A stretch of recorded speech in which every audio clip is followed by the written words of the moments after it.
안녕하세요, 노아입니다.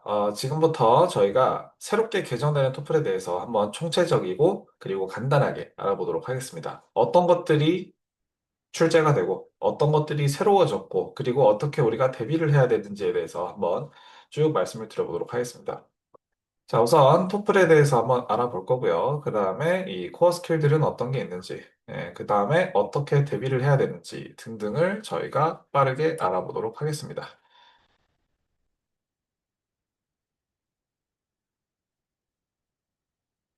자, 제가 일단은 먼저 말씀을 드려야 될 부분은 ETS에서 진행하는 Teaching TOEFL IBT Skills 이라는 온라인 웨비나를 수료를 하였습니다. 이걸 수료한 이유는 아무래도 여러분들한테 객관적이고 정확한 정보를 전달을 드리기 위함이겠죠. 또한 저희 학생분들이 이전에 저와 함께 토플을 공부를 하셨을 때 나왔던 여러 가지 후기들입니다. 단기간에 점수를 크게 상승을 하였죠. 대체로 이런 학생분들의 특징은 굉장히 적극적이고 능동적으로 공부를 하셨다는 점인데요. 그 능동적이고 적극적인 어떤 노력이 이제 올바른 방향과 올바른 커리큘럼을 만났을 때 빚어진 결과다라고 보여집니다. 또한 다른 후기들도 서면으로 작성된 게 많고, 심지어 업로드가 다 되어 있지도 않은데도 굉장히 많은 후기가 있죠. 어쨌든 참고해 주시면 좋을 것 같고요. 자, 그러면은 지금 이 영상을 시청을 하시면서 여러분들께서 많은 걸 얻어가시려면 첫 번째, 필기를 좀 열심히 해주시기 바랍니다. 아무래도 기왕에 귀중한 시간을 내서 이제 여러분들이 영상 시청을 하시는 걸 텐데 그런 상황이면은 최대한 많은 걸 얻어가셔야 되겠죠. 그죠? 그래서 필기를 좀 열심히 하는 걸 권장을 드리고요. 그리고 이제 두 번째는 따라하면서 여러분들이 수업을 좀 들어보시면 좋습니다. 이제 선생님이 이거는 뭐라고요? 라고 한다든지 아니면 여러분들 영어로 반복해서 말하는 부분들을 스스로도 이렇게 계속해서 되뇌이면서 따라하기를 하시면 이게 귀에도 쏙쏙 박히고 머리에도 더 잘 박힌단 말이죠. 그렇기 때문에 이 필기와 따라하기는 굉장히 중요하다는 거. 자, 토플이란 무엇이냐? 이제 Test of English as a Foreign Language라는 말의 약어입니다. TOEFL인데요. 이게 쉽게 말하면 이제 외국인 대상 영어 시험이다라고 생각을 해주시면 될 것 같습니다. 좀만 더 엄밀히 말하자면 영어를 사용하는 시험이다라고 생각해 주시면 될 것 같습니다. 뭐라고요? 영어를 사용하는 시험. 그냥 영어를 공부를 하는 게 아니라 이제 영어를 사용을 하는 거예요. 리딩, 리스닝, 스피킹, 라이팅 총체적으로 다 사용을 하도록 되어 있습니다. 자, 넘어가 보면 토플이란 무엇인가 또 나와 있죠. 미국을 비롯한 해외 대학 및 대학원 입학에 필요한 공인 영어 시험입니다. 라고 나와 있고, 네, 그리고 미국, 캐나다, 영국, 호주 등 160개국, 10,000개 기관에서 인정. 자, 근데 솔직히 말씀드리면 이런 건 별로 중요하지 않아요. 그냥 여러분들이 가고자 하는 학교에 토플이 필요하다라고 생각하시면 될 것 같고, 네 가지 영역이 있습니다. 리딩, 리스닝, 스피킹, 라이팅. 120점 만점이고요. 과목별 30점입니다. 미국 명문대 입학에는 필수 자격 요건이다라고 생각해 주시면 될 것 같고, 여러분들이 이미 미국의 명문대학교를 졸업을 한 상황이다. 이러면은 가끔 필요가 없는 경우들도 있더라고요. 그런데 그게 아니면 웬만하면 필수 자격 요건이다라고 생각해 주시면 될 것 같습니다. 자, 누가 토플을 준비해야 되나요? 당연히 여러분들이겠죠? 네, 이거는 크게 중요하지 않기 때문에 넘어가 보도록 하겠습니다. 자, 왜 준비해야 되나요? 이건 상당히 중요하죠. 우선 제일 첫 번째로 입학 요건입니다. 네, 그 점수를 요구를 하니까 지원 자체를 하려면 일단 그걸 준비를 해야 되겠죠. 그래서 지원 자체가 불가능할 수가 있기 때문에 반드시 준비를 해야 된다. 자, 그리고 두 번째, 유학 준비가 돼야 되겠죠. 유학 시 생활이나 학습이 진행이 돼야 되는데 거기서 살면서 공부도 하려면 어쨌든 기본적인 영어 스킬은 갖추고 가야 된단 말이죠. 그래서 점수 요건을 맞춰주는 것과 동시에 필요한 능력을 가지고 길러간다라고 생각해 주시면 될 것 같고요. 그리고 세 번째로는 이제 영어 실력을 또 향상을 시킨다라는 목적이 있습니다. 순수하게 영어를 잘하고 싶다. 그러면 어떻게 공부를 해야 될까요? 어느 정도 객관적인 목표를 가지고 시작을 하는 게 제일 좋겠죠. 근데 그 목표라는 게 객관적으로 수치화가 돼 있으면 우리가 좀 더 명확하게 거기까지 가는 길이 보인단 말이죠. 네, 그래서 그걸 이제 토플을 하면서 토플 점수 몇 점을 목표를 달성을 한다라는 마인드로 가시면 비교적으로 영어 실력이 늘 수가 있다는 거예요. 자, 그리고 장학금 요건이 또 되는 경우가 있습니다. 몇몇 학교에서는 이제 장학금을 지급을 하기도 하더라고요. 그리고 또 경쟁력이 강화된다는 의미도 있죠. 다른 조건들이 같을 때 토플이 높으면 아무래도 경쟁력을 강화를 할 수 있겠다라고 생각해 주시면 될 것 같습니다. 자, 왜 어렵나? 근데 이게 이제 좀 문제가 되는 부분이 될 수 있죠. 자, 우선 제일 첫 번째로는 새로운 영역을 가지고 테스팅을 한다는 겁니다. 이게 스피킹, 라이팅만 새롭다라고 생각을 하시는데 그게 아니라 리딩, 리스닝도 마찬가지로 새로운 능력들을 테스팅을 하기 때문에 그래서 리딩, 리스닝조차도 새롭다라고 생각을 하시면 될 것 같고요. 그리고 두 번째로 모호하다라는 점이 또 크게 작용을 합니다. 출제 방식이나 이제 고득점의 기준이 무엇인지, 그리고 학습법은 어떻게 되는지, 이게 뭐 이 사람은 이 말하고 저 사람은 저 말하기 때문에 뭐 다 다르고 이 교재 보면 이 말하고 저 교재 보면 또 다른 말하기 때문에 이것도 다 뭘 가지고 객관적인 어떤 나의 것으로 만들고 해야 될지를 좀 파악하기가 힘들죠. 그래서 그런 부분이 이제 좀 모호한 게 또 하나의 어려움이라고 볼 수가 있겠고, 그리고 이제 정보가 부족하다라는 거. 네. 시작은 어디서 할지, 어떻게 할지, 자료는 뭘 써야 되는지, 학습 계획은 뭘 써야 되는지. 이제 뭐 이런 것들이 전부 다 새롭고 모르는 것들이기 때문에 어렵다라고 생각을 해주시면 가장 간단할 것 같습니다. 일단은 계속 보시면 토플의 3계명, 이거부터 먼저 외치고 시작을 하도록 하겠습니다. 첫 번째는 공부가 아니라 공략을 해야 된다. 뭐라고요? 공부가 아니라 공략을 해야 된다. 두 번째, 연습이 아니라 학습을 해야 된다. 뭐라고요? 연습이 아니라 학습을 해야 된다. 세 번째, 배우는 게 아니라 가서 해낸다가 중요합니다. 뭐라고요? 배우는 게 아니라 가서 해낸다. 토플에 대해서 이거 알고 저거 알고 할 필요가 있는 사람은 토플 선생님밖에 없어요. 여러분들 혹시 지금 이걸 보시는 분들 중에 나중에 나는 세상에서 제일 훌륭한 토플 선생님이 될 거야. 하시는 분들이 계실 수도 있겠지만, 만약에 그게 아니라 지금 1차적인 목표의 달성에 집중을 하셔야 되는 상황이라면, 그러면은 배우는 거에 집중을 하시기보다는 가서 빨리 해낼 수 있어야 돼요. 무슨 말인지 아시겠죠? 그래서 실전 훈련이 굉장히 중요한 겁니다. 그래서 제가 실전 훈련을 어떻게 해야 되는지도 이따가 쭉 말씀을 드릴 거고요. 자, 그래서 지금부터 저희가 다음 슬라이드를 보도록 하겠습니다. 자, 새로운 토플 이제 나왔죠. 이 색깔도 뭐가 좀 바뀌었는데 뭐가 바뀐 거냐? 쉽게 말하면 기존 토플에 비해서 뭐가 바뀐 거냐? 토플의 MG화다. 예, 저는 이렇게 보고 있습니다. 그냥 쉽게 말해서 MG가 뭡니까? 예, 뭐좀 희화화되는 경우가 많은데요. 쉽게 말하면 새로운 세대죠. 새로운 세대인데 새로운 세대의 어떤 수요에 맞춰서 트렌드에 맞춰서 흐름에 맞춰서 바뀐 그런 시험이다라고 생각을 해주시면 될 것 같습니다.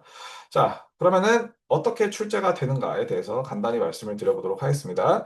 자, 일단은 제일 첫 번째로는 일단 리딩부터 보면은 이게 원래는 지문 하나가 나오고 문제들이 여러 가지가 나왔었다면 이제는 지문이 세 가지 유형으로 나온다라고 생각해 주시면 될 것 같습니다. 첫 번째는 단어 완성인데요. 쉽게 말하면 빈칸 채우기라고 생각해 주시면 될 것 같고 이건 이따가 보여드리도록 하겠습니다. 두 번째가 일상 독해입니다. 이 일상 독해라는 거는 이게 원래는 학술적인 독해에 머물렀다면은 지금의 새롭게 나오는 토플은 이제 일상적으로 여러분들이 접하게 되시는 이메일이라든지 아니면은 공지문이라든지 아니면은 SNS 포스팅이라든지 이런 식으로 뭔가 우리가 기존에 알고 있었던 공부하는 그런 내용이 아니라 쉽게 평소에 볼 수 있는 그런 내용들이 나온단 말이죠. 이게 이제 어떻게 보면은 이 리딩에서 가장 큰 차이다라고 보실 수 있을 것 같고요.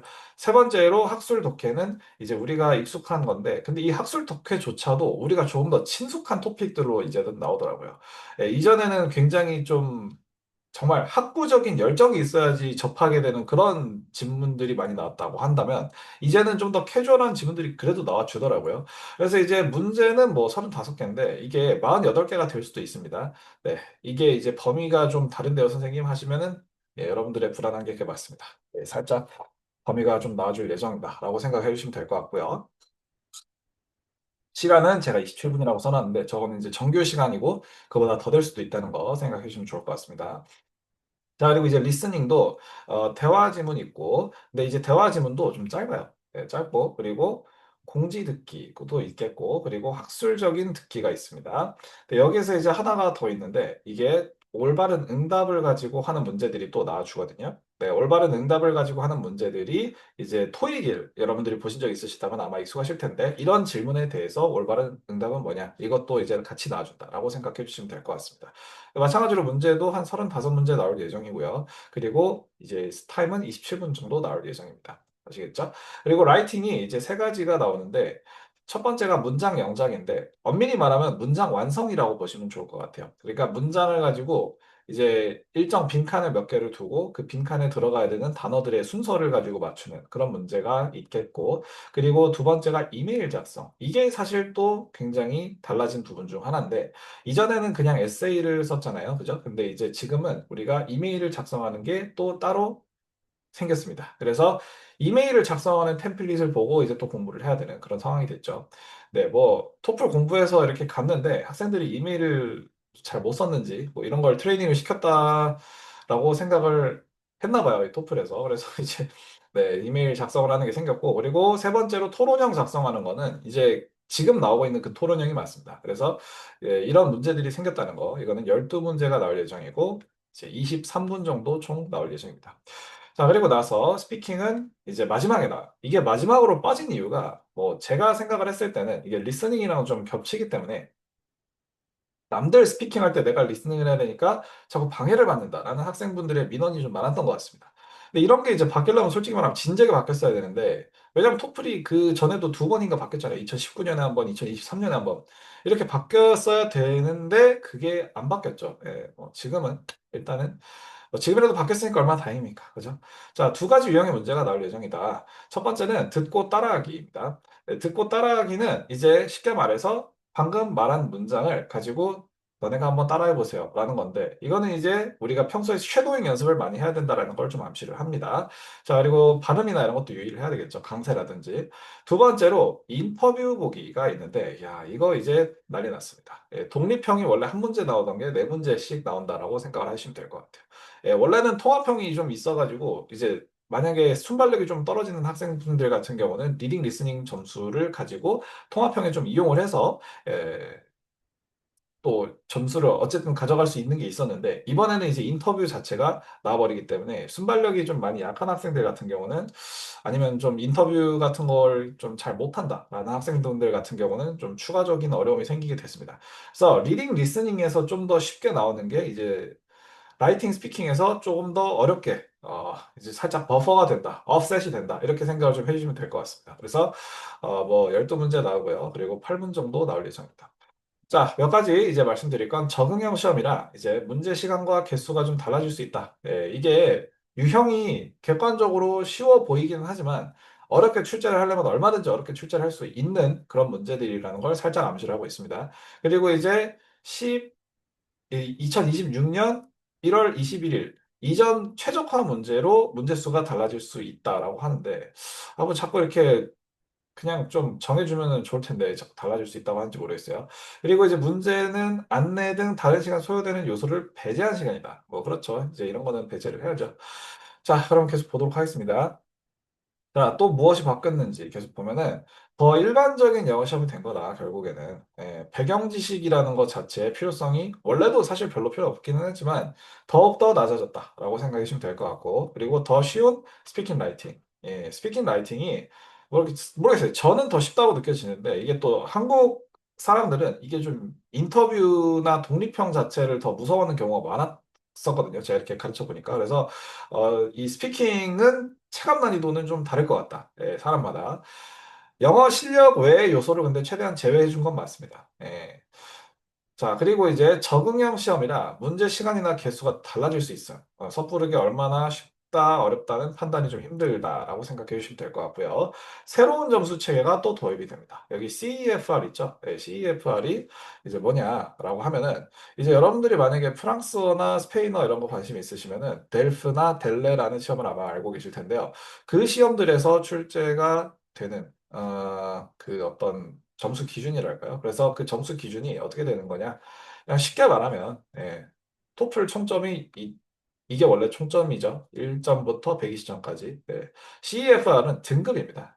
여러분들 그 대학교 다니면서 A1, A 플러스 A0, B 플러스 B0 뭐 이런 거 받으시잖아요. 그죠? 그런 것들을 가지고 여기서도 비슷하게 보시면 될 것 같은데, A가 여기서는 낮은 등급이고요. C2가 가장 높은 등급입니다. C2가 총점에 114점 정도에 지금 걸려 있다라고 많이 알려져 있는데, 근데 이게 사실 얼마나 정확하냐 이거에 대해서는 논쟁의 여지가 있죠. 근데 이제 이런 점수 체계는 사실 다른 시험들끼리 비교를 했을 때 어쩔 수 없이 논쟁이 좀 생길 수밖에 없는 부분이 있기는 해요. 이렇게 등급 하나로 묶이게 되면서 좀 좋은 효과가 있을 수도 있고 나쁜 효과가 있을 수도 있죠. 그러니까 만약에 이 똑같은 등급 안에서 더 높은 점수대에 있는 학생들은 아마 더 높은 점수를 제출하면 될 거고 그게 아니라 이제 조금 같은 등급 안에 묶여 있는데 살짝 아래쪽에 있다 그러면은 그냥 등급으로 제출하면 될 텐데 근데 이거는 솔직히 의미가 있는지는 제가 잘 모르겠는 게 이게 원래 이걸 가지고 어느 정도 상쇄하려고 그 ETS에서 마이 베스트 스코어라는 체계를 도입을 했었단 말이죠. 근데 학교들에서 이걸 마이 베스트 스코어 말고 그날 나온 점수로 받아들이겠습니다. 약간 이렇게 돼버리니까 마이 베스트 스코어가 나와도 별로 소용이 없었단 말이죠. 네, 그래서 이거는 등급 안 받고 점수만 받습니다. 이래버리면은 사실 크게 의미는 없다 정도로 생각을 해주시면 될 것 같습니다. 자, 계속 한번 볼게요. 자, 계속 보겠습니다. 일단은 그래서 리딩부터 한번 보면 제일 첫 번째로는 complete the words. 그러니까 문단 내 빈칸 채우기. 그리고 두 번째 일상 지문. 세 번째 학술 지문이라고 생각을 간단하게 해주시면 될 것 같습니다. 자, 그래서 계속 볼게요.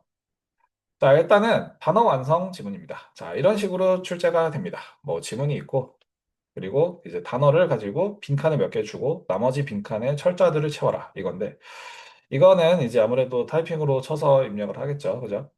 네, 근데 이제 뭐 이런 식으로 나오는 지문은 솔직히 굉장히 쉽죠. 이게 토플인가 싶을 정도로 좀 저도 이렇게 보고 이게 야 이게 맞나 싶었는데 약간 이런 느낌이라고 생각해 주시면 될 것 같습니다. 지금 토플에도 그러니까 리딩에 단어 문제 나와주잖아요. 단어 문제가 좀 그냥 단어만 알면 바로바로 득점을 할 수 있단 말이죠. 그리고 굉장히 쉬운 문제 몇 가지들을 가지고 생각을 하면은 좀 속된 말로 너네가 이제 빵점은 맞지 말아라. 이런 문제들이 좀 있습니다. 네, 그래서 보너스 문제들 같은 느낌인 거죠. 그래서 이거는 살짝 제 입장에서는 보너스 문제로 보인다. 네, 그래서 여기서 보면은 In the morning, many people start their day with a cup of 당연히 커피겠죠, 그죠?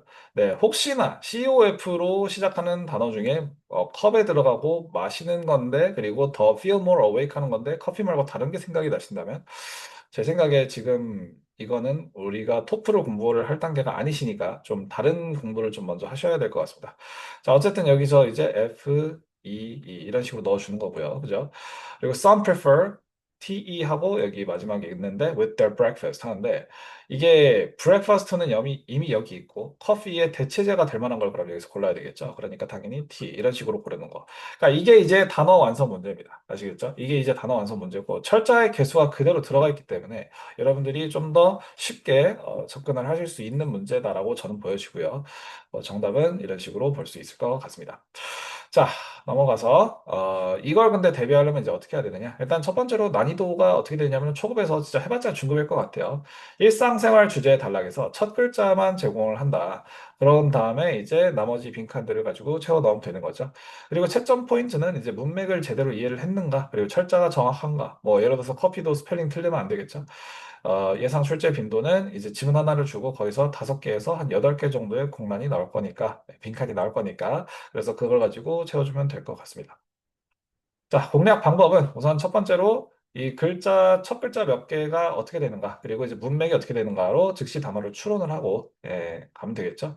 이걸로 끝인 것 같습니다. 사실 나머지는 크게 뭐 어떤 의미 있는 그런 노하우는 아니고요. 네, 그냥 이거는 스펙트럼이 굉장히 넓은 문제지만 굉장히 쉬운 문제이기도 하다라는 것 정도만 알고 가시면 될 것 같습니다. 흐름만 잘 파악하면 된다. 자, 필요한 학습. 고빈도 일상 어휘 3,000개, 완벽 암기 및 철자 연습. 3,000개는 일단 임의적으로 정한 거기는 하지만 사실 여러분들이 이미 많이 알고 있는 단어에서 나올 가능성이 크기 때문에 어떤 추가적인 단어 암기가 많이 이루어져야 된다라는 거는 별로 없을 것 같습니다. 주제별 어휘군 학습. 뭐 예를 들어서 내가 뭐 먹는 건 끝내주기 잘하는데 교통은 잘 모른다거나 이런 식이면 교통 분야의 단어는 좀 암기를 해주시는 게 좋지 않을까. 네. 자, 예를 들어서 뭐 대중교통. 이거는 대중교통은 영어로 public transportation이죠. 근데 이제 이거 자체가 버스, 서브웨이는 다 알아도 public transportation 자체를 몰라버리면 안 되겠죠. 그러니까 그런 주제별 어휘군을 좀 학습을 해줄 필요가 있겠다. 철자 정확성 이런 거 맞춰줘야 되겠죠. 네. 한번 다시 확인을 해보실 필요는 있을 것 같고요. 그죠? 그리고 문맥 단서 파악을 좀 해줄 필요가 있겠다. 뭐 아까도 이제 커피를 보기 위해서 아침에 그리고 컵에 들어가고 더 깨게 만든다. 이런 어떤 힌트들을 가지고 파악을 해서 단어를 이걸로 하고 정하고 그 다음에 철자를 입력을 했잖아요. 네, 그런 것들을 좀 생각해 주시면 좋을 것 같습니다. 자, 그 다음에 이제 학술 지문이 나오는데, 자, 학술 지문의 지금 제목을 보면 뭐라고 나와 있습니까? The Problem Solving Octopus. 이런 식으로 되게 친근한. 제가 토플 선생님을 한 지가 한 12년이 됐는데요. 근데 전 문어는 진짜 딱 한 번 봤습니다. 예, 그것도 잠깐 예시로 나왔어요. 근데 문어가 주인공이야. 나의 문어 선생님이야. 예, 그래서 이제 굉장히 친숙한 지문이 나온다라고 생각을 하시면 될 것 같고요. 예, 보니까 이 문장의 길이라든지 어휘의 수준, 그러니까 어휘의 수준은 백번 양보해서 이제 비슷하다고 쳐도 이 문장의 길이가 좀 짧아진 감이 없지 않아 있더라고요. 그래서 비교적으로 쉽게 접근을 하실 수 있을 것 같다. 네, 뭐 여기 이제 이런 단어들 몇 개는 좀 암기를 해주실 필요가 있을 것 같아요. 여기 뭐 예를 들어서 invertebrates라든지 무척추 동물이죠. 네, 아니면 또 보자. 어, 뭐 retain이라든지 adaptability라든지 뭐 이런 단어들을 몇 가지를 암기를 또 따로 해주시면 좋을 것 같습니다. 그래서 기존에 있던 토플 단어책을 가지고 계시면 그냥 그 단어책을 계속 공부를 하시면 될 것 같아요. 네, 그러니까 학술적인 단어와 일상적인 단어 이렇게 두 가지를 놓고 봤을 때 일상적인 단어는 솔직히 그렇게 암기를 많이 안 하실 거거든요. 그러니까 저희가 이제 단어장을 다 만들어 놨어요. 단어장을 다 만들어 놨는데 거기서 이제 여러분들이 그냥 철저하게 모르는 것만 하이라이트 친 다음에 그냥 그것들만 따로 골라서 외워주시면 될 것 같고 학술 단어들은 근데 여전히 똑같이 외워주시긴 하셔야 되는데 단어 자체가 어려워서 못 푸는 문제들일 경우가 좀 많이 줄어들 것 같다. 예. 왜냐면 애초에 이제 리딩 섹션 전체로 봤을 때 일상의 비중이 이렇게 높아졌기 때문이죠. 자, 그 다음에 이제 일상 지문은 어떤 게 있는지를 보면 이제 이런 식으로 공지문이 나올 수가 있고요. 그리고 이메일이 이런 식으로 나올 수가 있다는 겁니다. 뭐 어휘 수준은 엄청 크게 다르진 않아요. 예, 이메일 치고 상당히 잘 쓴 이메일들이 나올 거기 때문에 상당히 좀 난이도가 있다. 예, 그냥 몇 글자만 들어가 있는 그런 이메일이 아니라 진짜 제대로 쓰여진 원어민들이 쓴 이메일은 또 이게 보는 느낌이 다르거든요. 그 이메일 특유의 그 영작 방식이 있고 그 이메일 특유의 양식이 있죠. 그러니까 이런 것들을 여러분들이 좀 또 새롭게 공부를 하셔야 될 필요는 있겠다 생각해 주시면 될 것 같습니다. 네, 뭐 for more details or to RSVP, contact our team at membership at fitcenter.com 뭐 이런 식으로 뭔가 우리가 기존의 학술적인 지문에서 보지 못하던 그런 어떤 깨알 디테일들이 또 들어가 있다는 거죠. 마지막에 이제 뭐 인사는 어떻게 하는지 이런 것들 보면서 이제 우리가 거기 생활에 좀 자연스럽게 동화가 될 수 있는 좋은 지문이 되지 않았나 싶습니다. 네. 솔직히 이전에는 너무 좀 실생활이랑은 좀 동떨어진 지문들이 많이 나왔죠. 그래서 이거는 굉장히 긍정적인 변화라고 보여지고요. 여러분들이 또 지문 자체도 짧다 보니까 더 쉽게 접근하실 수 있을 것 같습니다만, 이게 아무래도 타임 어택 시기이기 때문에 빨리 읽어주는 게 또 중요하기는 합니다. 자, 일단 출제 패턴을 분석을 해보면 학술 지문은 기존과 유사하나 배경 지식의 필요가 좀 덜해졌다라고 생각해 주시면 될 것 같아요. 이거는 길이가 짧아져서 그런 것도 있습니다. 그러니까 기존에 있었던 뭐 지문들은 이렇게 길이가 길잖아요. 그러면은 하나에 대해서 좀 깊게 파고드는 식이란 말이에요. 그래서 좀 더 깊게 파고드는 그런 지문들을 봤을 때 여러분들이 그 배경 지식이 최소한이 없으면 그걸 좀 체득을 하는데 더 오래 걸린단 말이죠. 그렇기 때문에 이 배경 지식이 더 그래도 필요했었는데 근데 이제 학술 지문이 짧아졌으니까 덜 필요해졌다라고 생각을 해주시면 될 것 같고 일상 지문은 실용적 정보 파악 중심이 있다라고 생각해 주시면 될 것 같고, 이메일, SNS 포스트 이런 게 나온다라고 말씀을 드렸었죠. 문제 유형이 이제 혼합이 됩니다. 예, 사실 확인, 추론, 세부사항, 이런 것들이 계속 나와줄 건데, 여러분들이 기존에 토플에서 보시던 이런 서머리 문제나 이런 게 출제가 될지는 사실 아직은 좀 미지수긴 하지만, 왜냐하면 변할 수도 있다 그랬잖아요. 근데 이제 여태까지 파악한 걸로는 없어 보이고, 그리고 실제로 나온다고 하더라도 서머리 문제가 훨씬 더 쉬워지지 않을까라고 생각을 합니다. 왜냐면 짧잖아요. 그죠? 네. 공략 방법은 일단은 서론, 본론, 결론, 구조를 빠르게 파악하는 법. 네, 그냥 어차피 서론, 본론, 결론일 거다라고 생각을 해주시면 될 것 같아요. 결론부터 디립다 내는 그런 지문은 저는 이전에도 이후에도 볼 것 같지는 않습니다. 네, 그리고 이제 핵심 정보를 빠르게 식별을 해내야 되는데 이거는 육하 원칙에 따라서 생각을 하는 그 사고 방식이 좀 필요할 것 같아요. 좀 몇 가지 지문을 가지고 몇 가지 시험을 통해서 이제 우리가 접하게 되면 더 정확한 어떤 분석이 나올 텐데, 여태까지 본 것만으로는 솔직히 데이터가 너무 좀 부족해서, 그래서, 일단은 지금 여기서 핵심 정보를 빠르게 식별을 해야 된다라는 거는, 그냥 기본적인 차원에서만 좀 봐주시면 될 것 같습니다. 어떤 특정한 노하우가 있다. 이거는 좀 지금 말씀드리긴 좀 힘들어요. 그리고 이메일의 형식도 좀 익숙해질 필요가 있다는 거예요. 예, 발신자, 뭐 목적, 뭐 행동, 요청, 뭐 이런 것들 체크를 좀 해줄 필요가 있겠죠. 이런 것들을 가지고 애초에 뭘 봐야 되는지를 알고 보면 이제 우리가 좀 더 시간 효율적으로 효과적으로 볼 수가 있다는 거죠. 이 정도 알아주시면 좋을 것 같습니다. 자, 넘어가서. 자, 필요한 학습은 뭐냐? 일단은 실용 문서를 읽는 게 연습이 돼야 된다라는 거죠. 네. 이거는 솔직히 말해서 이제 학습 자료로 볼 수도 있지만 여러분들이 평소에 영어로 보는 글이 많으면 좋습니다. 네. 그래서 여러분들이 가고 싶은 학교 이메일 이런 거 좀 신청해서 좀 보시면 그 이메일들 좀 관심 가잖아요. 그죠? 네, 그런 것들 읽는 것도 연습 좀 하시고요. 뭐 영자 신문이라든지 뭐 코리안 헤럴드 정도 딱 좋습니다. 아니면은 여러분들이 좋아하는 뭐 셀러브리티라든지 아니면 인플루언서 이런 사람들 뭐 SNS를 좀 팔로우해 주셔도 좋을 것 같고 자, 그리고 이제 학술 지문 주제별 배경 지식을 구축을 하는 거는 솔직히 말하면은 이거는 별로 필요가 없어요. 스키밍, 스캐닝, 속도 향상. 예, 이거는 그냥 속도를 가지고 해야 된다는 건데 어, 이게 이제 기존에 있었던 토플이랑 좀 비슷한 능력이다라고 그냥 보시면 될 것 같고 기존보다 그래도 쉬워졌기 때문에 아무래도 좀 더 부담 없이 할 수 있을 것 같죠. 자, 그 다음에 이제 리스닝 섹션을 한번 보도록 하겠습니다. 리스닝 섹션 같은 경우는 이제 첫 번째로 listen and choose a response. 그러니까 쉽게 말하면은 듣고 제일 좋은 응답이 뭐냐. 이 문제를 가지고 고르는 건데요. 이거 말씀드렸었죠. 토익에 나오는 문제랑 비슷하다고. 자, 그리고 두 번째로 대화 지문 나오는데 대화 지문이 많이 짧아졌어요. 그리고 세 번째로 그냥 강의 아니면 공지 둘 중에 하나가 나오는데 공지가 또 이제 들어갔습니다. 이것도 이제 토익 한 스푼 들어간 건데 어쨌든 계속 보도록 하겠습니다. 자, 일단 제일 첫 번째로 listen and choose a response 문제 같은 경우는 그냥 쉽게 말하면 이 질문에 대해서 여러분들이 어떤 답을 하는 게 가장 좋겠느냐 이건데 뭐 예를 들어서 이제 audio script에서 I'm having trouble understanding the assignment.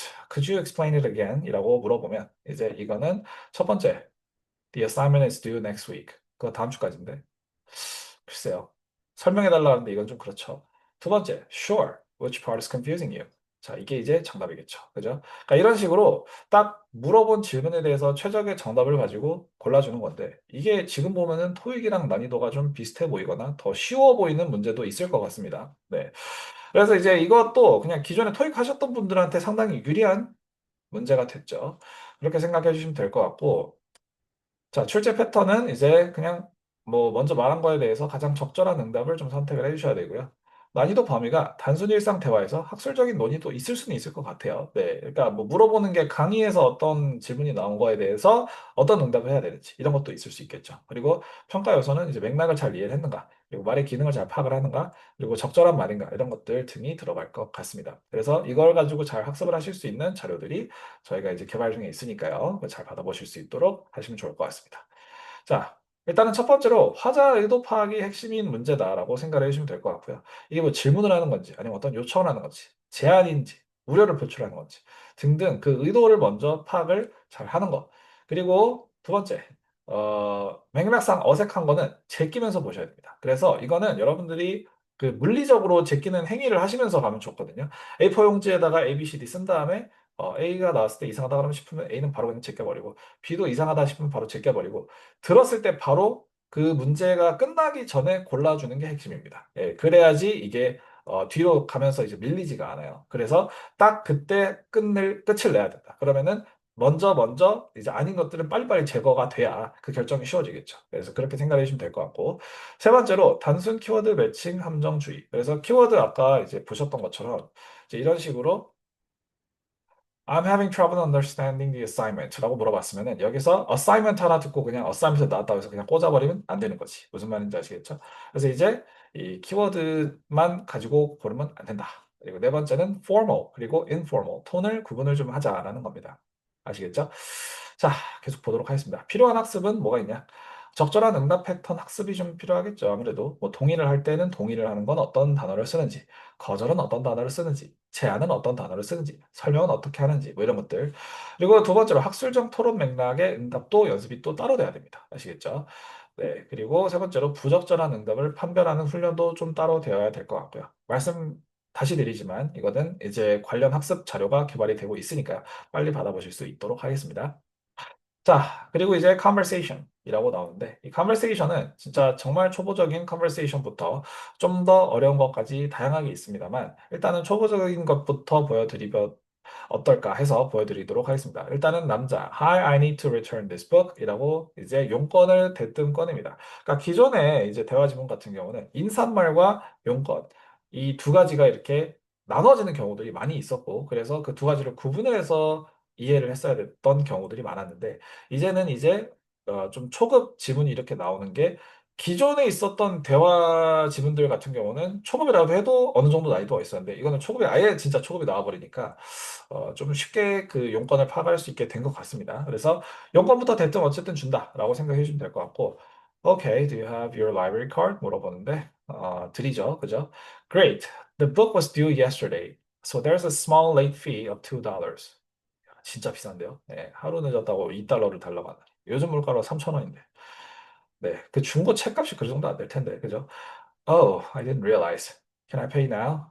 Woman, yes, you can pay at the desk over there. 이라고 하고 있습니다. 여기서 내는 게 아니라 저기 내야 된다. 라고 하죠. 그럼 일단은 왜 갔냐? 라는 거죠. 일단은 책을 돌려주기 위해서. 비번, 그죠? 두 번째, what does the woman tell the man? 이거는 뭐야? 책이 더 이상 없다. 라는 거는 반납하러 온 사람한테 책이 더 없다라고 하는 거는 이상하죠. 그죠? 아니고, he needs to pay a late fee. 이게 뭐예요? 연체료겠죠. 그러니까 이거 정답을 B로 골라주면 되는 겁니다. 아시겠죠?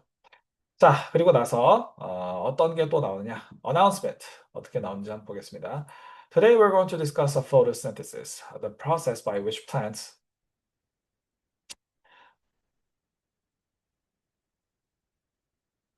자, 그리고 나서 이제 저희가 이 강의는 또 어떻게 나오는지 한번 들어보도록 하겠습니다. 네. Listen to a talk in a biology class 라고 나오죠. 그 다음에 읽어볼게요. Today we're going to discuss photosynthesis, the process by which plants convert light energy into chemical energy. 자, 그래서 오늘 뭐 해볼 거다? 광합성을 알아볼 거다라고 합니다. 빛 에너지를 뭐로 바꾼다? 화학 에너지로 바꾸는 과정이래요. This process occurs primarily in the leaves of plants, specifically in structures called chloroplasts. Chloroplasts contain a green pigment called chlorophyll, which absorbs light, mainly blue and red wavelengths, while reflecting green light, which is why plants appear green to us 라고 나와 있는데 어쨌든 뭐 이런 거에 대해서 알아보고 있습니다. 그래서 이게 어떻게 돼야 되냐면 대, 중, 소 이런 식으로 원래는 주제를 큰 게 있고 중간 게 있고 작은 게 있다라고 생각을 해주시면 될 것 같아요. 큰 거는 이제 지금 여기서 광합성이죠. 그죠? 중간은 뭐예요? 지금 여기서 chloroplast라는 겁니다. 그 안에서 뭐가 나와? chlorophyll 이렇게 나온 거예요. 아시겠죠? 이런 식으로 우리가 무엇이 크고 무엇이 중간이고 무엇이 작은지 이런 것들을 가지고 카테고리화하면서 여러분들이 접근을 하실 수 있으면 훨씬 더 쉽게 볼 수 있단 말이죠. 자, 그리고 지금 이 chlorophyll이 뭘 해주는지에서 이 과정이 두 가지 단계가 또 있다라는 겁니다. 그죠? The light dependent reactions and the light independent reactions. 그래서 이제 LD 그리고 LI 뭐 이런 식으로 필기를 하면서 가면 될 것 같고요. Also, also known as Kelvin cycle이라고 합니다. 네. 이게 지금 두 가지 다 켈빈 사이클인지 아니면 둘 중에 두 번째가 켈빈 사이클인지는 좀 봐야 될 것 같아요.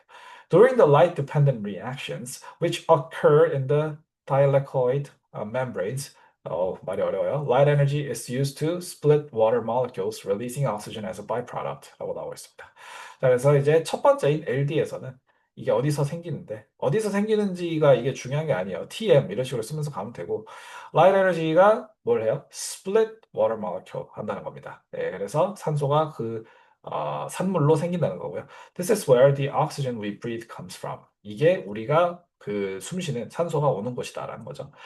The light independent reactions take place in the stroma and use the energy captured earlier to convert carbon dioxide into glucose라고 하고 있습니다. 그래서 이제 이산화탄소를 글루코스로 만드는 과정이에요. 그래서 글루코스가 지금 여기서 무슨 역할을 하냐면은 a sugar that plants use for energy and growth. 이 식물들이 쓰는 에너지나 성장에 쓰는 영양분으로 만들어 준다는 거죠. 그래서 쉽게 말하면 이산화탄소를 영양분으로 만드는 과정이 이제 light independent.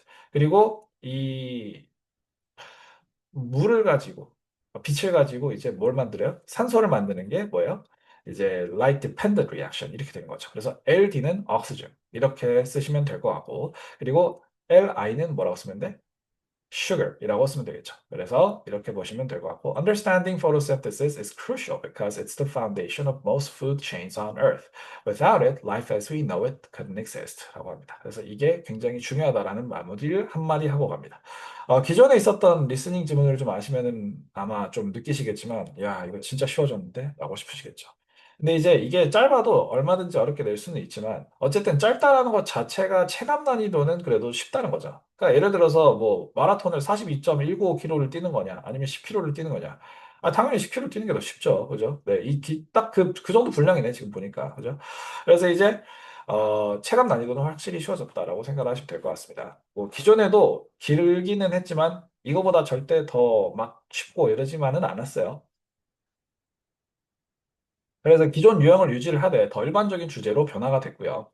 배경 지식 요구가 감소가 됐고 실생활 연관성이 증가가 됐다라고 보시면 될 것 같고 기존 전략을 유지를 하되 실용적 어휘를 좀 강화를 해주시면 좋을 것 같다라는 겁니다. 네, 우리가 또 토플 공부만 하다가 실용적인 어휘는 잘 모르는 경우가 있을 수 있잖아요. 그죠? 네, 출제 포인트 이런 것들을 집중을 좀 해주셔야 되는데 첫 번째로 주제 그리고 두 번째로 새로운 화제 세 번째로 결론은 뭔지 그리고 네 번째로 예시 그리고 다섯 번째 비교 그러니까 기존에는 출제 포인트가 굉장히 많았는데요 이게 몇 가지가 줄어든 것 같아요 지금 보니까 아무래도 짧아지니까 그렇겠죠 자 필요한 학습은 일상 대화 어휘를 확장을 하고 그리고 캠퍼스 상황의 시나리오를 좀 익히면 좋다라는 겁니다 뭐 이게 근데 뭐 큰 거는 없는 것 같네요 자, 그 다음에 이제 보니까 라이팅 유형이 뭐가 나오는지를 보겠습니다. 첫 번째로 build a sentence인데 그냥 쉽게 말해서 주어진 단어들을 올바른 순서대로 배열을 하는 거예요. 예, 그래서 올바른 문장을 만드는 거. 그리고 두 번째, 이메일 작성입니다. 이게 이제 새로운 거죠. 세 번째는 토론형. 지금 나오는 거 그대로 나올 겁니다. 한번 보시면 이런 식이에요. 그러니까 이게 문장을 첫 번째 문장을 한번 줍니다. 이걸 보고 문맥을 파악할 수 있도록. 한 다음에 이 빈칸들이 쭉 여러 개가 있습니다. 그러면은 여기서 단어를 어떻게 배열을 해야 되는가 이거겠죠. 자, 일단 이걸 한번 읽어보면은 She's studying English very hard these days 라고 나와 있는데 이걸 가지고 그러면은 지금 hard, she, why, English, studying, is, so 라고 나와 있죠. 그러면 이걸 가지고 어떻게 해야 될까요? Why is she studying English so hard? 라고 말을 해야 되겠죠. 그죠? 네, 이런 걸 가지고 순서대로 이렇게 갖다 꽂는 건데, 뭐, 그렇게 어렵진 않아요. 왜냐면은 여기서 studying hard 라고 하고 있기 때문에, studying hard랑 English is very hard 라고 하는 거랑 다른 말이죠. 그죠? 어렵냐, 아니면은 빡세게 공부를 하냐, 이 둘 중에 어떤 건지를 먼저 파악을 하면은, 그 다음에 이게 언어 순서가 쉬워진단 말이죠. 그래서 이게 이 문법적으로 맞는 문장을 만드는 것과 동시에 앞에 문장의 문맥 파악이 되어야 된다라는 겁니다. 아시겠죠? 뭐 이거에 대해서는 뭐 더 다른 문장들을 볼 필요는 없을 것 같고요. 그냥 다음 보도록 하겠습니다. 어순 배열을 하는 걸 좀 열심히 공부를 하셔야 되겠죠? 문법 공부가 중요할 것 같습니다. 문법적 정확성과 의미 적절성을 동시에 평가를 한다는 거예요. 아까도 제가 말씀드렸다시피 이제 이게 very hard가 어려운 게 될 수도 있고 아니면은 굉장히 빡센 것. 이 둘 중에 어떤 걸 가지고 적절한 의미로 봐야 되냐. 예, 이걸 가지고 좀 파악을 해야 되겠죠. 예, 문제 수는 네문제에서 여섯 문제 정도 나올 걸로 예상이 됩니다. 자, 공략 방법은 이제 주어 동사부터 먼저 찾아서 순서가 어떻게 되는가를 그걸 중심으로 보시면 좋을 것 같고요. 수식어 부사구 위치를 결정을 또 해야 된다. 이게 앞에 갈지 뒤에 갈지 이런 것도 또 달라지는 경우들이 있거든요. 그리고 의문문은 의문사, 조동사, 주어 순서로 이제 나온다라는 거. 네, 의문문 어수는 그냥 문법 공부 다시 한번 해보시면 좋을 것 같고요. 네, 그리고 전체 문맥이 자연스러운지 또 확인을 해야 된다. 보시면 좋을 것 같습니다. 자, 그리고 이제 필요한 학습은 어순 규칙을 좀 완벽하게 이해를 해주면 좋다는 거예요. 기존에는 제가 어순을 그렇게 강조를 하지 않았었는데, 이제는 진짜 어순을 모르면 틀리는 문제가 돼버렸으니, 이런 것도 규칙을 이해를 잘 해줘야 되겠죠? 그리고 두 번째로 품사별 위치가 어디 들어가야 되는가 그 패턴도 학습을 좀 해주셔야 될 것 같고 그 다음에 이제 좀 도치가 생길 수 있는 의문문이나 부정문이나 강조 구문을 좀 연습을 해주시면 좋을 것 같습니다. 아시겠죠? 자, 이메일 작성은 어떻게 되는 거냐? 이제 뭐 정보를 읽고 그 정보를 써서 이메일을 쓰시면 된다라는 거죠. 7분짜리 문제입니다. 예, 그러니까 토론형보다 짧아요. 그래서 토론형이 이제 100단어에서 150단어를 쓴다라고 했으면 이메일 문제는 그거의 70% 정도로 생각해 주시면 될 것 같습니다. 아시겠죠? 그래서 100단어 쓸 거 70단어 쓰고 150단어 쓸 거 한 100단어에서 110단어 정도를 쓰고 약간 이런 식이라고 보시면 될 것 같아요. 이제 일단 쭉 이 엑셀프트가 나와 있죠. A local community center is launching a new evening class program and you are interested in joining 이라고 하고 있습니다. 네, 그래서 이제 문화센터에서 새롭게 그 뭘 준다? 저녁 클래스를 준다라는 거고 하고 싶다라는 거죠. You tried to register online, but you are unsure if your registration was completed because the payment page did not load correctly. 그래서 이제 시도를 해봤어요. 등록을 하려고. 근데 이제 이게 제대로 됐는지를 모르겠다. 왜? 페이먼트 페이지가 로딩이 제대로 안 됐기 때문에. 그래서 그 이메일을 가지고 써야 되는데 어떤 이메일을 써야 되냐? 그 의도를 가지고 1, 2, 3, 4를 줬죠. 그래서 이 요건들을 충족을 시키는 이메일을 써야 되는 거예요. 그래서 이 이메일을 작성을 하는 이 문제는 어떻게 이제 공부를 하셔야 되느냐. 여러분들이 목표 점수에 따라서 그 맞는 수준을 딱 찾고 그걸 타겟팅해서 쓰는 연습을 하시면 돼요. 아시겠죠? 이게 그 스피킹이든 라이팅이든 좀 가장 어려워하시는 것 중 하나가 이제 다들 이렇게 어디서 만점짜리 모범 답안을 보고 그걸 가지고 본인이 해야 된다라고 생각을 하셔서 그것 때문에 스스로 어려워하시는 경우들이 많이 있었거든요. 그러니까 그러면은 오히려 이게 더 어려워지겠죠. 왜냐면은 아니 생각을 해보세요. 내가 지금 올챙인데 저 고래를 보고 야 저 고래가 되래. 뭐 어떻게 이거? 안 되죠. 올챙이면 일단 개구리가 되는 연습부터 먼저 해야 되는 거예요. 맞죠? 개구리만 되면은 충분한 점수잖아. 그죠? 그러니까 여기서는 어떻게 하면 된다? 여러분들의 맞는 그 단계에 모범 답안을 참고를 해서 그걸 연습을 하시면 되는 거예요. 그래서 저희는 이제 모험 답안을 단계별로 이제 드릴 예정이고요. 일단은 보면은 출제 패턴은 7분 제한 시간이 있기 때문에 빠른 시간 안에 실용적 이메일을 작성하는 연습이 돼야 된다라는 거죠. 이 이메일은 참고로 제가 생각했을 때는 템플릿의 비중이 상당히 크게 들어갈 것 같습니다. 그래서 평가 요소는 이제 과제 완수도가 이제 지시사항을 모두 다뤘는지, 그리고 적절한 격식을 갖췄는지, 명확한 의사소통을 하는지, 그리고 문법 철자 정확성. 사실 마지막에 어떻게 보면 제일 덜 중요할 것 같긴 해요. 이 세 가지가 가장 중요하다. 자, 즉시 템플릿을 좀 적용을 하면 좋을 것 같고요. 인사, 목적, 문제 설명, 요청, 맺은말 이런 식으로 단계별로 이제 나오겠죠. 그죠? 그리고 세 가지 지시사항을 체크리스트 작성을 하면 좋을 것 같아요. 그래서 이걸 지금 내가 먼저 첫 번째 지시사항을 제대로 충족을 했는지 먼저 한 다음에 체크. 두 번째 지시사항을 제대로 했는지 그다음에 체크. 이런 식으로 가시면 좋을 것 같다. 그리고 포멀 톤을 좀 유지를 해줘야 되겠죠. 뭐 What's up 이런 거 쓰면 좀 그렇죠. 그죠? 네. 1, 2분 정도는 검토 시간을 확보를 해주면 좋겠다. 필요한 학습, 이메일 템플릿을 암기를 좀 해주세요. 자, 그리고 이 템플릿은 저희가 제공을 드릴 거예요. 두 번째, 너무 이상한 패턴은 아니면 이상한 표현은 좀 별로입니다. 아시겠죠? I'm gonna, I wanna 이런 거 있잖아. 아니면 think, wanna, gonna 이런 거 다 안 좋습니다. 그리고 빠른 타이핑 연습이 또 중요하겠죠. 생각은 잘 해놨는데 이게 막상 옮겨지지 못한다라면 굉장히 슬프겠죠. 그래서 최소 0타, 200타 정도는 나와주면 제일 좋다는 겁니다. 아시겠죠? 자, 모범답안 초급입니다. 뭐 이런 식으로 나오고요. 이건 한번 스스로 보시면 될 것 같아요. 두 번째, 중급입니다. 이런 식으로 쓰시면 될 것 같아요. 세 번째, 이런 식으로 쓰시면 될 것 같습니다. 아시겠죠?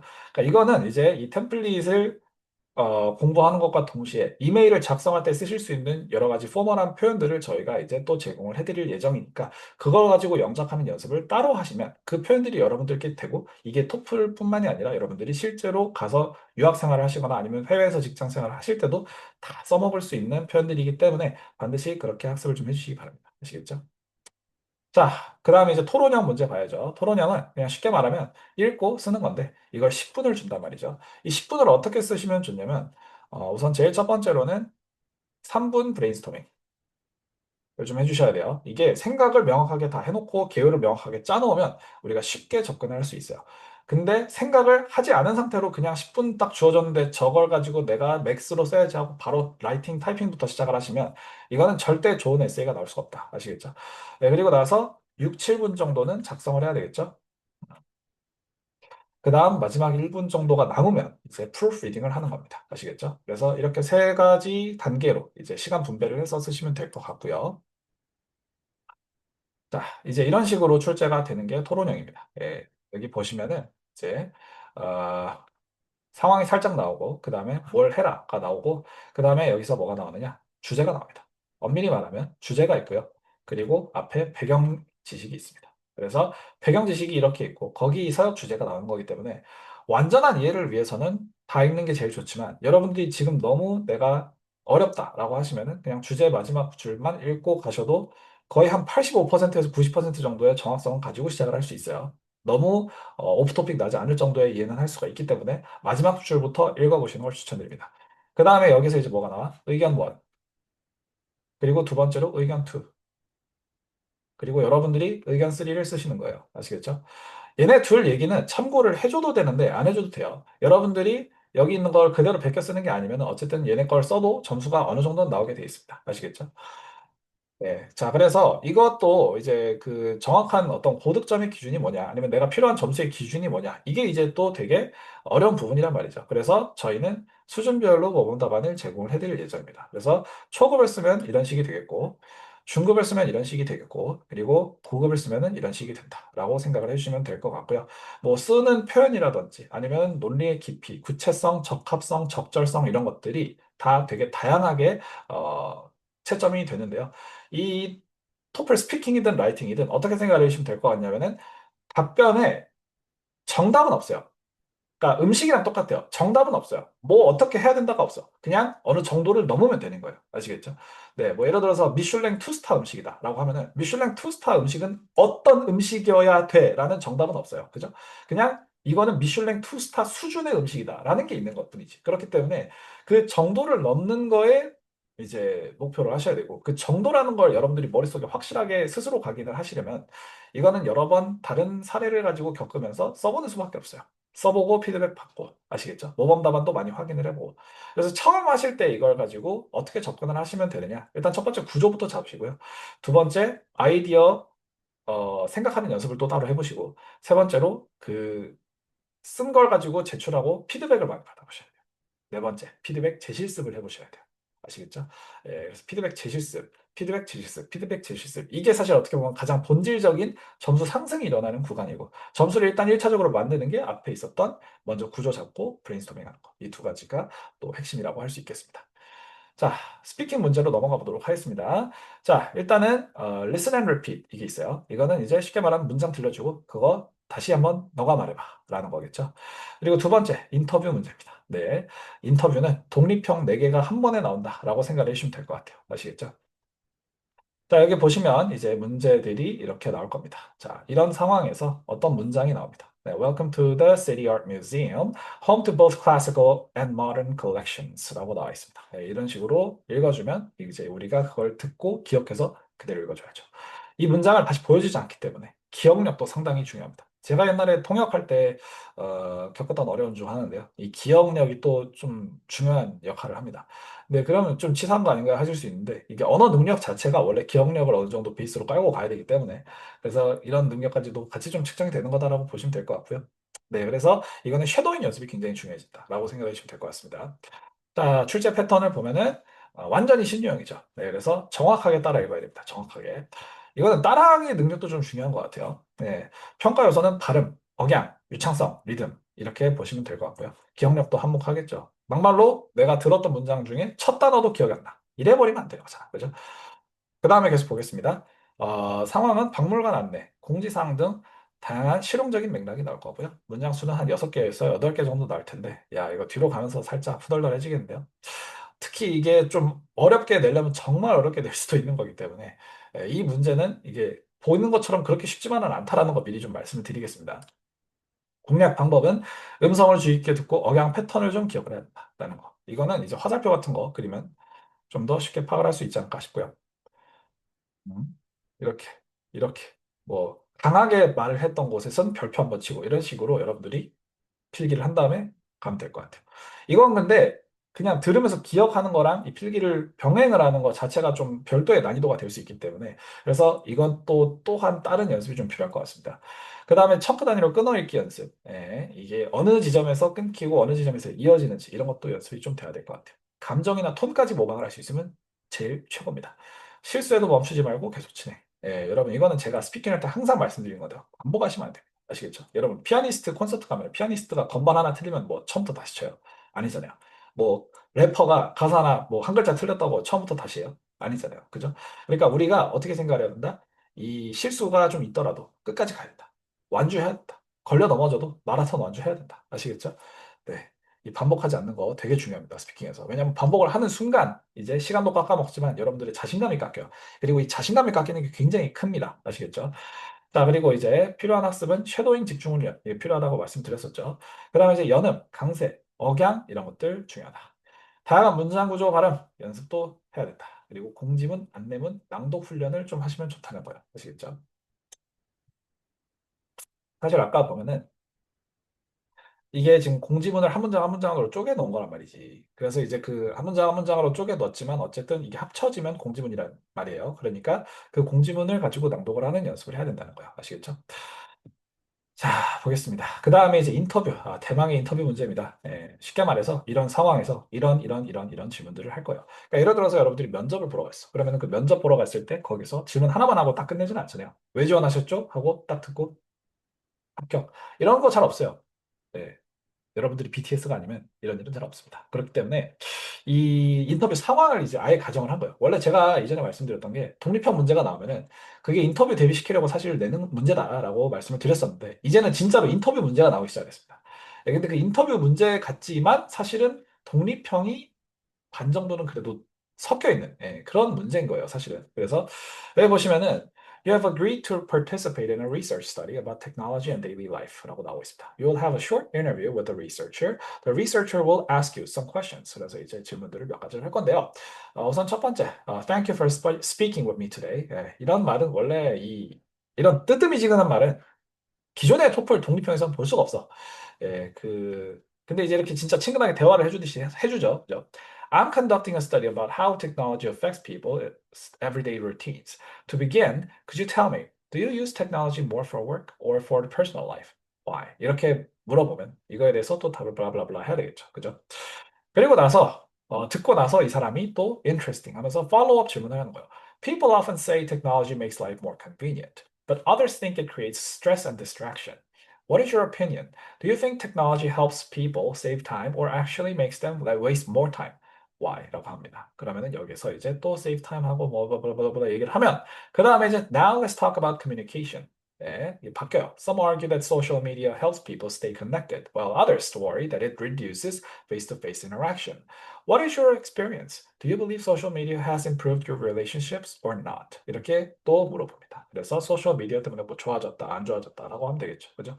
여기서는 뭐 좋아졌다고 해야죠. 뭐 서로의 소식을 더 잘할 수 있고, 소통이 더 쉬워지고, 더 자주 소통을 하게 되고 뭐 이런 것들 이렇게 얘기를 하면 되겠죠. 그리고 one final question. Many schools are debating whether students should use laptops and smartphones in the classroom.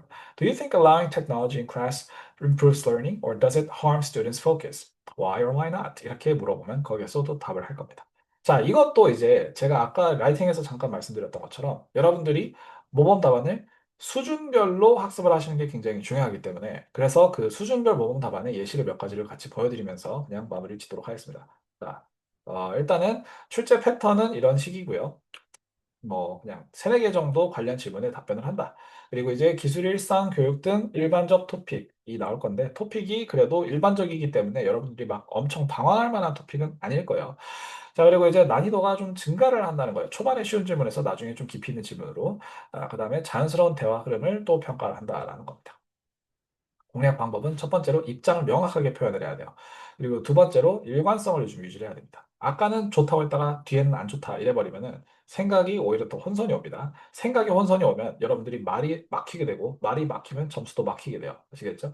그리고 이제 개인 경험과 일반론을 균형 있게 제시를 한다. 이 개인 경험을 여러분들이 실생활에서 끌어 쓰시려면은 이게 힘들어요. 그래서 지어내셔야 돼. 아시겠죠? 여러분들 인생이 그렇게 길지 않았기 때문에 여기 나오는 모든 질문에 대해서 현명한 답을 하기에는 실생활의 경험이 너무 부족하단 말이야. 그렇기 때문에 이거는 어느 정도는 지어지는 게 필요하다라는 거죠.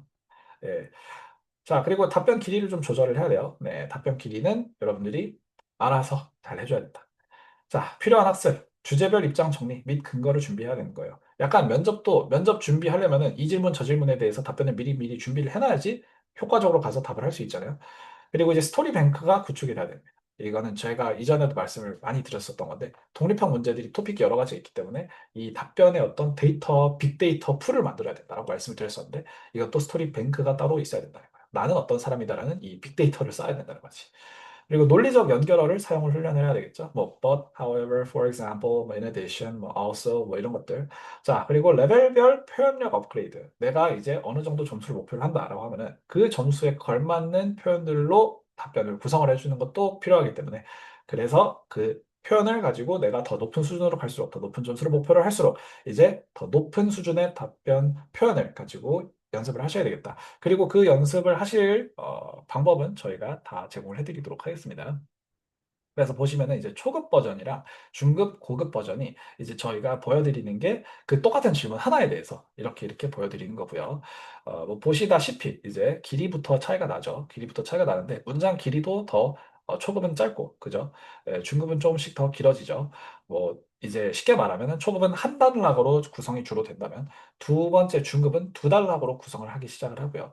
이제 고급은 세 단락까지도 나오게 되는 거예요. 그리고 이제 더 전환 어구가 기존에 쓰이는 뭐 뻔한 것들이 아니라 뭐 좀 더 다양한 것들이 나온다는 거예요. 오케이?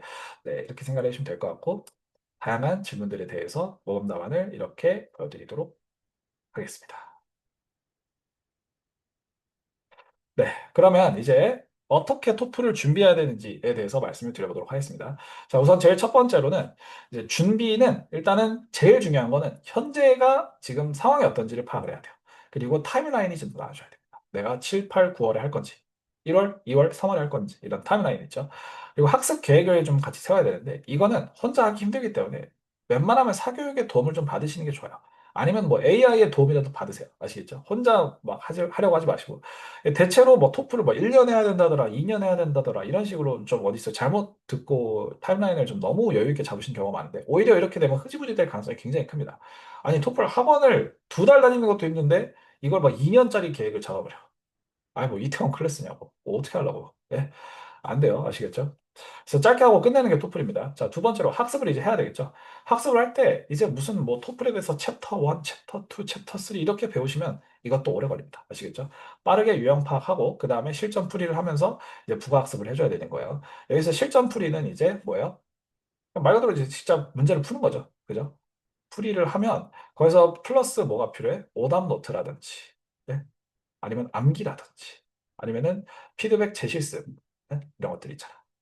이런 어떤 플러스의 과정이 반드시 필요한 겁니다. 예, 그냥 풀이만 한다고 드립다 한다고 되는 게 아니라 풀이는 연습이고요. 예, 학습은 뭐야? 플러스가 되는 거죠. 이해됐습니까? 정작 점수를 올려주는 거니 학습인데 연습과 학습이 둘 다 합쳐져서 뭐가 되는 거야? 제대로 된 점수 상승이 일어나는 거야. 아시겠죠? 세 번째로 이제 피드백을 계속 받으면서 가야 된다. 이 피드백이란 이제 크게 세 가지입니다. 첫 번째로는 학습 상담, 두 번째로는 솔루션, 세 번째로는 첨삭이 되겠다라고 생각해 주시면 될 것 같아요. 학습 상담은 지금 내가 계획을 제대로 세우고 있는지, 그리고 이제 솔루션은 뭐예요? 리딩 리스닝에서 내가 모르는 문제를 응답을 하는 거, 그리고 세 번째로는 첨삭은 스피킹 라이팅에서 받아야 되겠죠. 그죠? 네, 그래서 이제 코어 스킬들은 어떤 게 있나를 한번 같이 보시도록 하겠습니다. 네, 영어는 이제 영어 사용을 가지고 알아볼 거고요. 두 번째로 이해는 어떻게 해야 되는지, 세 번째로 요약은 어떻게 해야 되는지, 네 번째로 순발력, 다섯 번째 논리 이런 것들을 한번 쭉 알아보도록 하겠습니다. 자, 일단 첫 번째로 영어를 가지고 공부를 한 과정에서 이제 쉽게 말하면 단어, 문장, 이거부터 이제 보도록 하겠습니다. 단어는 처음에 암기를 하실 때 단어 암기도 물론 중요하지만 이 동의어가 암기가 반드시 돼야 되고요. 근데 동의어에서 끝나는 게 이제 안 되고 유의어까지 암기를 해주셔야 돼요. 그리고 수국도 암기를 해주셔야 돼요. 그러니까 쉽게 말하면 보이는 것 중에 모르는 것들은 다 암기를 해주셔야 된다. 라고 생각을 하셔야 돼요. 그래야지 문장이 술술 읽힙니다. 예. 단어 단위는 끊겨서 읽히는데 이게 이어지질 않아 버린다. 아니면은 이게 다른 문장으로 바뀌었을 때 그게 치환이 잘 안 된다. 이래 버리면 안 되기 때문에 동의어, 유의어, 수거 모두 다 외워주시는 게 되게 중요합니다. 그리고 두 번째로 이제 문법은 이제 굵직한 것부터 좀 학습을 하시고요. 뭐 예를 들어서 내가 형용사, 부사 구분이 명확히 안 된다든지 아니면 투부정사와 동명사와 구분이 명확히 안 된다든지 분사가 어떻게 쓰이는지 언제 쓰이는지 이거 구분이 잘 안 된다든지 이런 것들 있죠. 네, 그런 것들. 네, 그리고 이제 구와 절 사용하는 것도 이제 학습이 좀 돼야 되고요. 그리고 세 번째로 문장 패턴별 학습이 또 중요합니다. 문장 패턴은 뭐 if A, B라든지 although A, B라든지 이런 것들 있잖아요. 이것들을 쉽게 볼 수 있도록 학습을 패턴별로 하셔야 되는 거예요. 자, 그리고 이제 발음.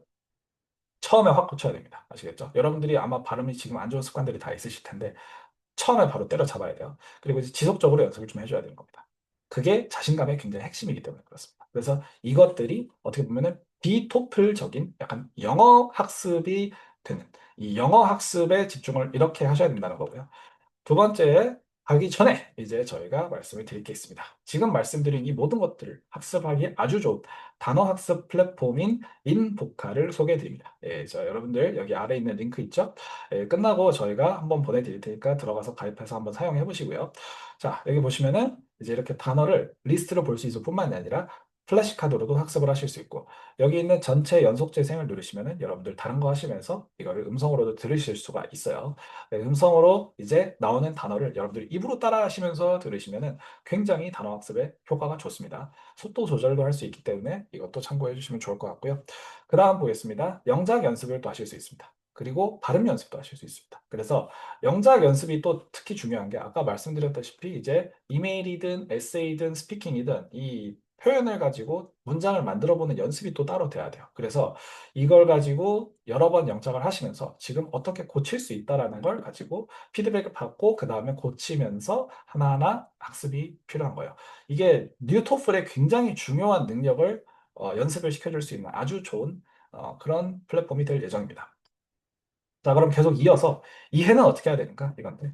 자, 이해는 이제 해석을 가지고 단어와 문법 공부를 하는 것과 동시에 효율적으로 해석을 하려고 하셔야 돼요. 예, 효율적으로 해석을 하려면 뭐가 중요하느냐? 하나하나의 요소를 하나하나 다 이제 생각을 하는 것보다 이걸 거시적으로 이해를 하는 능력이 중요합니다. 뭐 예를 들어서 1947년에 무슨 일이 일어났는데 어디에서 누군가 뭐 이런 게 나와 있으면은 아 그냥 1947년에 무슨 일이 일어났다. 이런 식으로 빨리 요약을 하는 거. 이런 거 이제 중요한 거죠. 예. 그다음 두 번째, 식별을 할 수 있어야 되는데 그 안에 있는 요소들이 어떤 역할을 하는지, 어떤 범위를 가지고 있는지, 그리고 어떤 시점에 일어나는지, 누구와 비교가 되는지, 그리고 어떤 게 강조가 되는지, 어떤 것이 우선순위인지 이런 것들을 다 모두 식별을 하실 수 있어야 된다. 세 번째로 문맥 파악을 해야 돼요. 예. 체계를 가지고 문맥을 이해를 하셔야 되고요. 어떤 흐름인지, 이게 반박인지, 아니면 나열인지, 부연 설명인지, 예시인지 이런 것들 있죠. 그리고 정오답 포인트도 이제 파악을 하실 수가 있어야 돼요. 그러니까 지금 이 부분 때문에 정답이다. 이 부분 때문에 오답이다 하는 것들을 이제 이 맥락 속에서 읽어내실 수가 있어야 되는 겁니다. 아시겠죠? 자, 그리고 요약 능력이 또 중요한데 문장 내용을 단순화해야 된다라고 말씀드렸죠. 디테일들이 더 많고 더 길어질수록 오히려 그걸 단순하게 생각을 해줘야 됩니다. 제가 미리 말씀을 드리면 토플 리딩에서는 가장 어려운 문장이 가장 쓸모가 없어요. 그렇기 때문에 반드시 어떻게 하자? 단순하자. 아시겠죠? 그리고 문단도 딱 읽었을 때 결국에는 무슨 말이냐를 한 문장으로 요약이 가능해질 수 있도록 그것도 나름 연습을 좀 해주셔야 됩니다. 이거는 생각보다 쉽게 공부를 하실 수 있는 게 여러분들이 이 문단과 여러분들의 나름 요약한 문장을 가지고 뭐 챗GPT라든지 이런 데 그냥 물어보시면 돼요. 그러니까 이게 이렇게 요약한 게 맞아? 이런 식으로. 그러면 거기에서 이제 나오는 피드백을 가지고 참고를 해서 앞으로 문단을 더 잘 독해를 하실 수 있겠죠. 그리고 더 잘 요약도 할 수 있는 거고. 그리고 이제 지문도 이제 그 구조가 어떻게 되는지, 이게 구조가 뭐 나열인지 아니면은 뭐 비교인지 이런 것들 있죠. 그 흐름이 어떻게 되는지, 요점이 뭔지 이런 것들을 파악할 수 있어야 돼요. 요점은 참고로 이제 원래는 기존의 토플에서는 그 마지막에 서머리 문제에서 인트로 문장을 보면 파악할 수 있었지만 요즘에는 이제 또 어떻게 될지는 모르겠네요. 어쨌든 이제 요점을 파악할 수 있는 것도 중요하다는 거. 자, 그 다음에 이제 순발력이 또 중요하겠죠. 빨리 일단 분석을 해야 됩니다. 이 문제 요구 사항이 뭔지, 그리고 여기서 지문의 요점은 뭔지, 이런 것들. 그리고 영작을 하는 것도 빨리 해야 되겠죠. 초급, 중급, 고급 영작이 있을 텐데, 아까 있었던 그 사이트에서 여러분들이 영작 연습을 많이 해보시면 좋을 것 같습니다. 그리고 구성은, 개요는 어떻게 나오는지, 그리고 설득력을 어떻게 갖추는지, 그리고 레벨을 어떻게 높이는지, 이런 것들을 빨리빨리 구성을 할 수 있도록 이 속도를 이런 다양한 영역에서 올려주셔야 되는 거예요. 논리. 기본적인 인과관계를 지켜줘야 논리가 성립이 되겠죠. 그죠? 근데 이제 거기서 중급으로 들어가면 일관적으로 전개하는 것, 명확하게 전개하는 것, 개연성 있게 전개하는 것, 이런 요소들이 더 가미가 되는 거고요. 그리고 거기서 고급 단계, 그러니까 28점 이상으로 가려면 일단 설득력이 있어야 되고, 구체적인 내용이 나와야 되고, 이 토픽에 적합해야 된다라고 생각해 주시면 되겠습니다. 자, 그러면 이제 준비는 어떻게 해야 될까? 첫 번째로 현황 파악을 해야 된다 그랬죠. 지금 현재 점수가 몇 점이고 목표 점수 몇 점인지. 네, 그리고 내가 시간 얼마나 있는지. 두 번째, 그걸 가지고 상담을 하러 가시면 됩니다. 아시겠죠? 전문가한테 받으셔야죠. 그리고 세 번째, 학습 시작을 하시면 되겠습니다. 초반에는 사교육이 필수예요. 그러니까 여러분들이 그냥 스스로 교재 사서 공부하시려고 하면은 이거 감이 안 잡힙니다. 그렇기 때문에 반드시 어디서든 누구한테든 여러분들이 말을 듣고 하셔야 된다. 네 번째, 피드백을 받아보시면서 리딩, 리스닝, 스피킹, 라이팅 모두에서 피드백을 받아보셔야 돼요. 자, 그 다음에 시읒, 응시읒, 사후 조치, 뭐 시험을 다시 볼지, 아니면 이걸로 제출을 할지, 뭐 등등이 있겠죠. 점수대별 우선순위는 90점까지는 무조건 영어 자체가 위주입니다. 단어 암기할 거, 문법 공부할 거, 이런 것들이 더 우선이지. 토플 문제 몇 개 더 풀어보, 이런 게 중요한 게 아니에요. 그래서 90점까지는 무조건 영어 위주로 공부를 하자. 영어 7, 토플 3입니다. 100에서 110점 사이 정도는 이제 토플 공부가 위주예요. 영어 7, 영어 3, 토플 7 이렇게 생각해 주시면 돼요. 토플 노하우 위주로 공부를 하셔야 됩니다. 그리고 115에서 120점은 그 토플 노하우에 얹어서 심화 영어를 이제 심화 학습을 위주로 해주셔야 돼요. 어떻게 더 높은 수준으로, 더 높은 그 수준의 문장으로, 더 높은 수준의 논리로, 더 깊은 예시로 이렇게 어떻게 구성을 할지 이런 것들을 가지고 이제 보셔야 된다는 거죠. 그리고 리딩 리스닝은 2단계에서는 사실 그냥 만점이 나와줘야 됩니다.